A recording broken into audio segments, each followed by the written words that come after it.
ஓம் சாந்தி. முரளி தேதி 24/4/2026.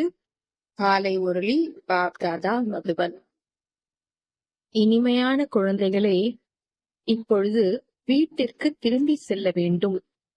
எனவே தேக உணர்வை மறந்து தங்களை அஷரீரி ஆத்மா என்று உணருங்கள்.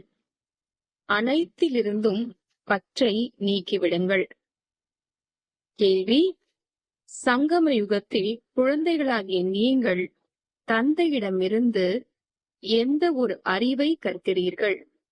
பதில்: தமோ பிரதான நிலையிலிருந்து எப்படி சத்தோ பிரதானமாக ஆகலாம்? தங்களுடைய அதிர்ஷ்டத்தை உயர்ந்ததாக எப்படி ஆக்கலாம் என்ற இந்த அறிவை இப்பொழுதுதான் நீங்கள் கற்கிறீர்கள். எந்த குழந்தை எந்த அளவிற்கு தனது உயர்ந்த அதிர்ஷ்டத்தை அமைத்துக் கொண்டிருக்கிறது என்பதை தந்தை ஒவ்வொரு குழந்தையின் செயல்கள் மூலமாக அறிவார். பாடல்: இறந்தாலும் உன்னிடமே, வாழ்ந்தாலும் உன்னிடமே. ஓம் சாந்தி. எல்லா குழந்தைகளும் இந்த பாடலை கேட்டீர்கள். குழந்தைகளே என்று கூறும் பொழுது அனைத்து சென்டர்களின் குழந்தைகளும் குழந்தைகளே. இந்த பாடலை கேட்டீர்களா என்று பாபா பிராமணர்களாகிய நமக்காக கூறுகிறார் என்பதை தெரிந்து கொண்டு விட்டீர்கள். உயிருடன் இருந்தே கழுத்தின் மாலையாக ஆவதற்காக, அதாவது மூல வதனத்திற்கு போய் பாபாவின் வீட்டில் இருப்பதற்காக வந்துள்ளோம். அது சிவபாபாவின் வீடு அல்லவா? அங்கே எல்லா சாலிகிராமங்கள், அதாவது ஆத்மாக்கள் உள்ளன. உண்மையில் அதே பாபா வந்துவிட்டார். சுய தரிசன சக்கரதாரிகள் அறிந்துள்ளார்கள். இப்பொழுது நீங்கள் அஷரீரி ஆக வேண்டும், அதாவது தேக உணர்வை மறக்க வேண்டும் என்று கூறுகிறார். இந்த பழைய உலகமோ அழிந்து போய்விடும். இந்த ஷரீரத்தையோ விட வேண்டி உள்ளது, அதாவது எல்லாவற்றையும் விட வேண்டி உள்ளது. ஏனெனில் இந்த உலகமே முடிய போகிறது. ஆகவே வீட்டிற்கு திரும்பி போக வேண்டும். எல்லா குழந்தைகளுக்கும் இப்பொழுது குஷி ஏற்படுகிறது. ஏனெனில் அரை கல்பமாக வீடு செல்வதற்காக நிறைய அடி வாங்கினீர்கள், முயற்சி செய்தீர்கள். ஆனால் வழி கிடைக்கவில்லை. இன்னுமே பக்தி மார்க்கத்தின் வெளிப்பகட்டை பார்த்து மனிதர்கள் சிக்கிக்கொண்டு இருக்கிறார்கள். பாபா, நாம் இந்த பழைய உடல், பழைய ஷரீரத்தை மறைக்கிறோம் என்று இப்பொழுது குழந்தைகள் கூறுகிறார்கள். இப்போது உங்களோடு கூட அஷரீரி ஆகி வீட்டிற்கு செல்வோம். பரம்பிதா பரமாத்மா பரந்தாமத்திலிருந்து நம்மை அழைத்து செல்ல வந்துள்ளார் என்பது அனைவருடைய புத்தியிலும் உள்ளது. நீங்கள் தூய்மையாக ஆகி என்னை நினைவு செய்யுங்கள் என்று மட்டுமே கூறுகிறார். உயிருடன் இருந்தே இறக்க வேண்டும். அங்கு வீட்டில் ஆத்மாக்கள் இருக்கிறார்கள் என்பதை நீங்கள் அறிந்துள்ளீர்கள். அதுவும் ஆத்மாவோ பிந்துவாகும். நிராகாரி உலகத்திற்கு எல்லா ஆத்மாக்களும் சென்று விடுவார்கள்.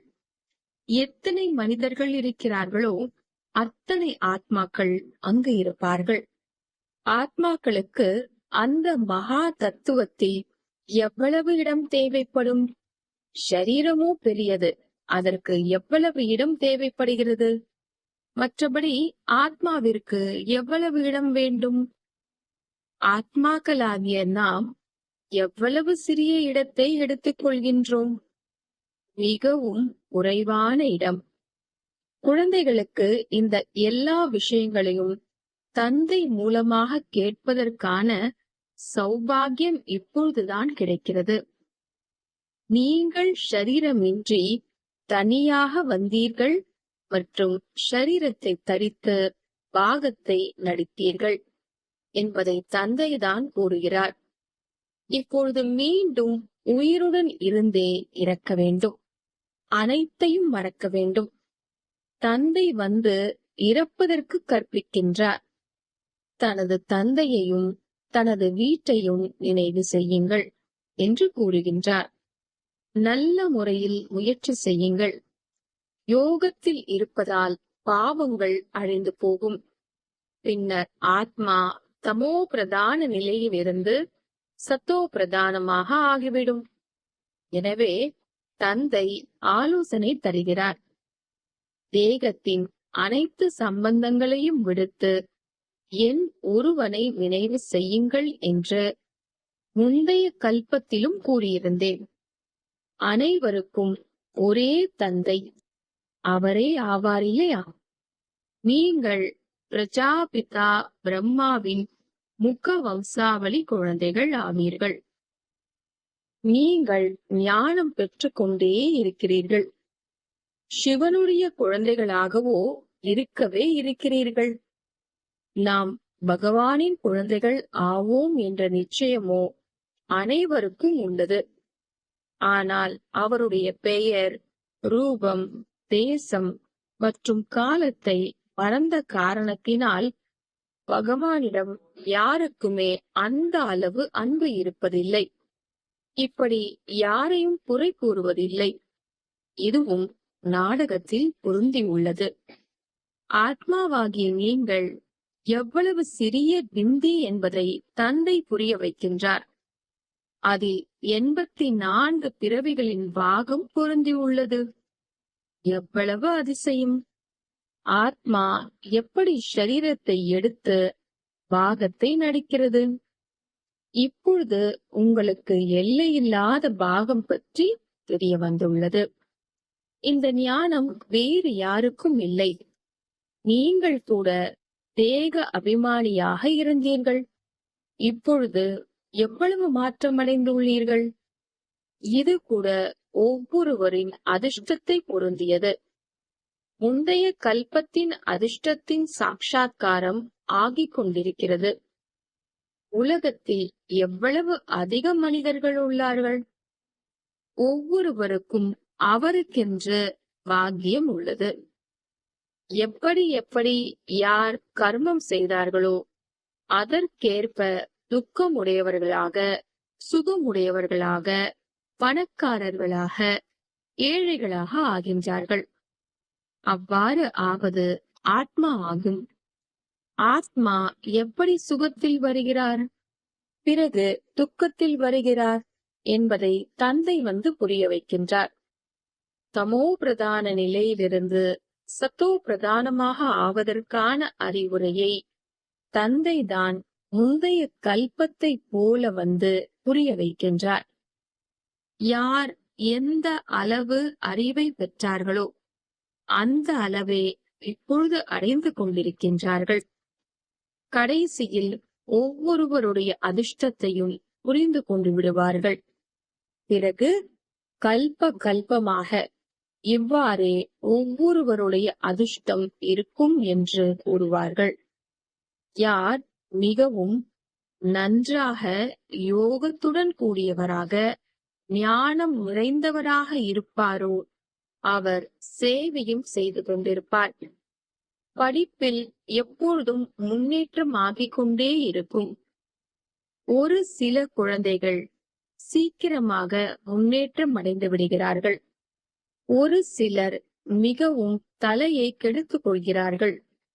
இங்கும் அவ்வாறே முந்தைய கல்பத்தை போல யார் யார் முன்னேற்றம் அடைகிறார்களோ அவர்கள் மறைந்திருக்க முடியாது. தந்தையோ அறிந்திருக்கிறார் அல்லவா? எல்லோருடைய தொடர்பும் சிவ் பாபாவிடம் உள்ளது. இவரும் குழந்தைகளின் செயல்களை பார்த்து புரிந்து கொண்டு விடுகிறார். பின் அவரும் பார்க்கின்றார். இவரிடம், அதாவது பிரம்மா பாபாவிடம் யாராவது வேண்டுமானால் மறைக்கலாம். ஆனால் சிவபாபாவிடமோ மறைக்க முடியாது. பக்தி மார்க்கத்திலேயே பரமாத்மாவிடம் இருந்து மறைக்க முடியாது என்றால் ஞான மார்க்கத்தில் எப்படி மறைக்க முடியும்? தந்தை புரிய வைத்துக் கொண்டே இருக்கிறார். படிப்போ மிகவும் சுலபம் ஆகும். நண்பர்கள் மற்றும் உறவினர்களுடன் பழைய உலகத்தில்தான் இருக்க வேண்டும். இங்கே இருந்தபடியே முயற்சி செய்ய வேண்டும். இங்கு இருந்து உழைப்பவர்களை விட அங்கு வீட்டிலிருந்து முயற்சி செய்பவர்கள் வேகமாக போக முடியும். அந்த அளவிற்கு ஈடுபாடு இருந்தது என்றால் சாஸ்திரங்களில் அர்ஜுனன் மற்றும் ஏகலைவனின் உதாரணம் உள்ளது அல்லவா? ஏகலைவன் அதாவது வேடவ குலத்தை சேர்ந்தவன் வெளியில் இருந்தான். ஆனால் அபியாசம் செய்யும் அர்ஜுனனை விடவும் அம்பு எய்துவதில் புத்திசாலி ஆகிவிட்டார்.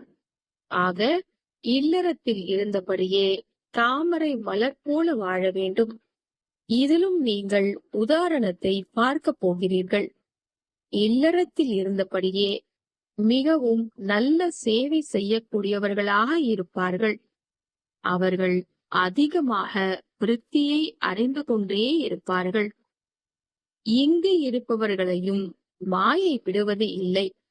அப்படியின்றி பாபாவிடம் இருந்து விடுவதால் விடுபட்டு விடுவார்கள் என்பது அல்ல. அப்படி கிடையாது. ஒவ்வொருவருடைய முயற்சியும் தனித்தனியாகும். இல்லறத்தில் இருப்பவர்கள் இங்கு இருப்பவர்களை விட நன்றாக முயற்சி செய்ய முடியும். மிகவும் நல்ல துணிச்சலை வெளிப்படுத்த முடியும்.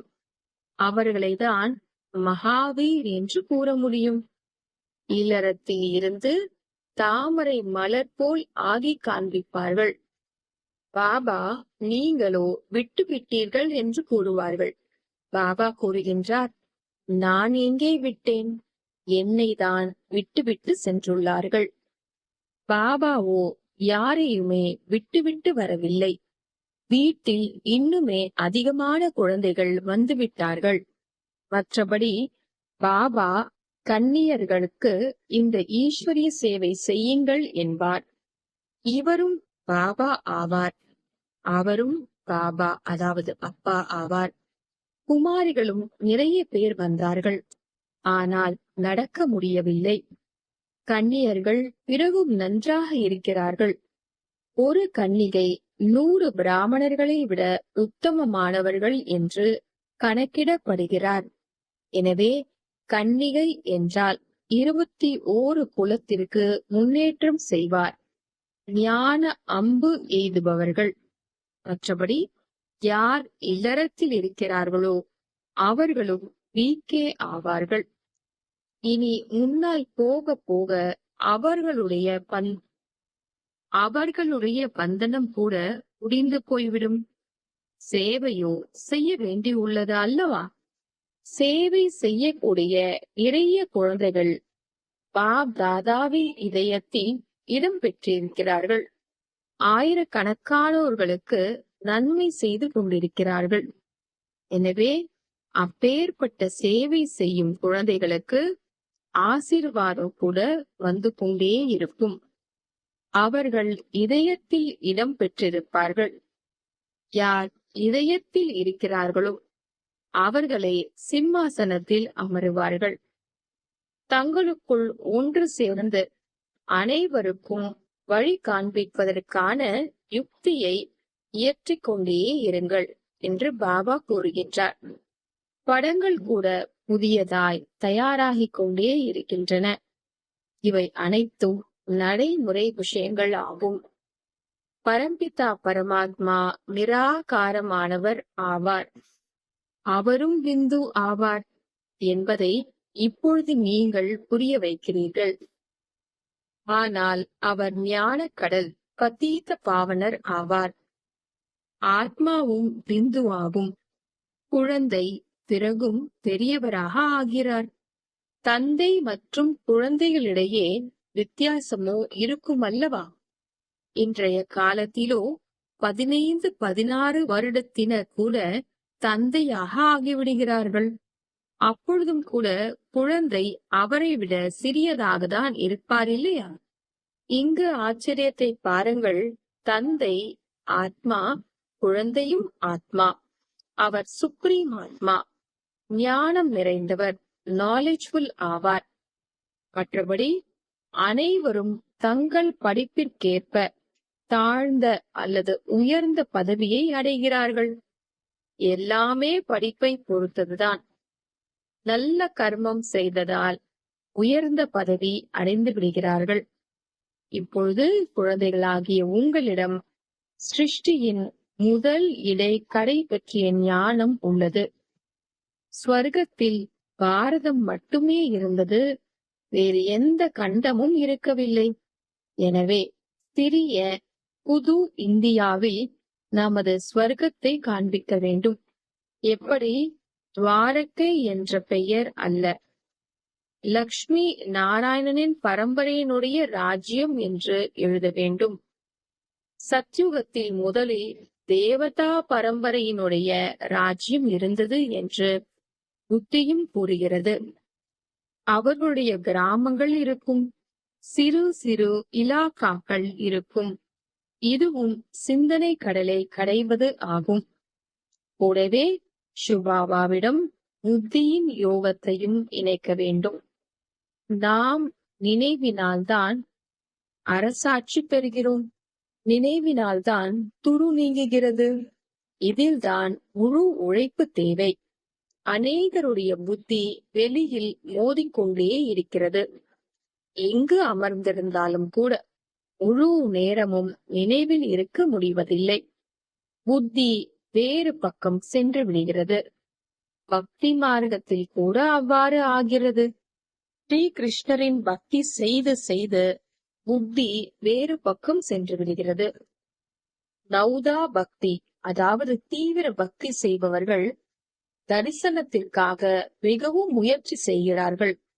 கிருஷ்ணரை தவிர வேறு யாருடைய நினைவும் வரக்கூடாது என்று எவ்வளவு மணி நேரம் அமர்ந்து விடுகிறார்கள். மிகவும் உழைப்பு உள்ளது. இதில் 8 மற்றும் பிறகு 16,108 மாலை ஆகிறது. அவர்களோ லட்சங்களின் மாலையும் காண்பிக்கின்றார்கள். ஆனால் ஞான மார்க்கத்தின் மாலை மிகவுமே விலை மதிப்பு வாய்ந்தது.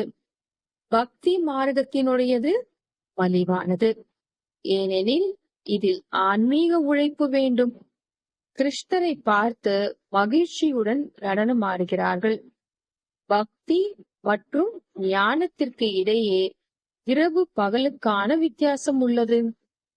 பக்தியில் கிருஷ்ணரை நினைவு செய்வதால் துரு நீங்கும் என்று புரிய வைக்கப்படுவது இல்லை. இங்கோ எந்த அளவிற்கு நினைவு செய்வீர்களோ அந்த அளவிற்கு பாவங்கள் நீங்கும் என்று புரிய வைக்கப்படுகிறது. குழந்தைகளாகி நீங்கள் இப்பொழுது யோக பலத்தினால் உலகத்தின் அதிபதி ஆகிறீர்கள். இதை பற்றி எவருக்கும் கனவில் கூட சிந்தனை இருக்காது. லக்ஷ்மி நாராயணர் சண்டை ஒன்றும் செய்யவில்லை. பிறகு எவ்வாறு உலகத்திற்கு அதிபதியானார்கள்? இதுவோ குழந்தைகளாகிய நீங்கள் தான் அறிகிறீர்கள். யோக பலத்தினால் உங்களுக்கு ராஜ்யம் கிடைக்கும் என்பதை தந்தை கூறுகின்றார். ஆனால் அதிர்ஷ்டத்தில் இல்லை என்றால் முயற்சியே செய்வதில்லை, சேவை செய்யக்கூடியவர்களாக ஆவது இல்லை. பாபாவோ உத்தரவாதம் கொடுத்து கொண்டே இருக்கின்றார். அதுபோல் கண்காட்சிகள் நடத்துங்கள். ஒரு நாளில் குறைந்தது 150 இருந்து 200 வரை கண்காட்சிகள் நடத்தப்பட வேண்டும். ஒவ்வொரு சென்டரிலும் கண்காட்சி இருந்தது என்றால் புரிய வைப்பது சுலபமாக ஆகிவிடும். சென்டர்கள் கூட நாளுக்கு நாள் படங்கள் ஆகியவை எல்லாமே வைக்கக்கூடிய அளவில் பெரியதாகிக் கொண்டே போகும். படங்களில் கூட கண்டுபிடிப்புகள் வெளிப்பட்டு கொண்டே இருக்கின்றன. வைகுண்டத்தின் படங்கள் பாரதத்தின் மிக அழகான அரண்மனைகளுடன் கூடியவையாக மிக அழகாக வைக்க வேண்டும். இனி போக போக புரிய வைப்பதற்காக நல்ல நல்ல படங்கள் வெளிப்பட்டு கொண்டே இருக்கும். வானப்பிரஸ்த நிலை உடையவர்கள் நடந்தாலும் சென்றாலும் கூட சேவை செய்து கொண்டே இருக்க வேண்டும். யாருடைய பாக்கியம் உதயமாகுமோ அவர்கள் வெளிவருவார்கள். ஒரு சில குழந்தைகள் தீய செயல் செய்து தங்களுடைய மதிப்பை இழக்கிறார்கள். ஆக யஜ்யத்தின் மதிப்பையும் இழக்க செய்கிறார்கள். எப்படி நடத்தையோ அப்படியே பதவி. யார் அநேகருக்கு சுகம் கொடுக்கின்றார்களோ அவர்களுடைய பெயர் பாடப்படுகிறது அல்லவா? இப்பொழுது சர்வ குணங்களில் நிறைந்தவர்களாக ஆகவில்லை அல்லவா? ஒரு சிலர் மிகவுமே நல்ல சேவை செய்து கொண்டிருக்கிறார்கள். அப்பேற்பட்டவர்களின் பெயரை கேட்டு பாபா குஷி அடைகிறார். சேவை செய்யும் குழந்தைகளையும் பார்த்து பாபா குஷியடைவார் அல்லவா? நன்றாக சேவையில் உழைப்பு செய்து கொண்டே இருக்கிறார்கள். சென்டர்களும் திறந்து கொண்டே இருக்கிறார்கள். அதன் மூலம் ஆயிரக்கணக்கானோருக்கு நன்மை ஆகப் போகிறது. அவர்கள் மூலமாக பின் நிறைய பேர் வெளிவந்து கொண்டே செல்வார்கள். சம்பூர்ணமாகவோ யாருமே ஆகவில்லை. தவறுகள் கூட ஏதாவது ஆகிக் கொண்டே இருக்கிறது. வாயை விடுவதில்லை. எவ்வளவு சேவை செய்து தன்னை முன்னேற்றம் அடைவார்களோ அந்த அளவே மனதில் இடம் பெறுவார்கள்.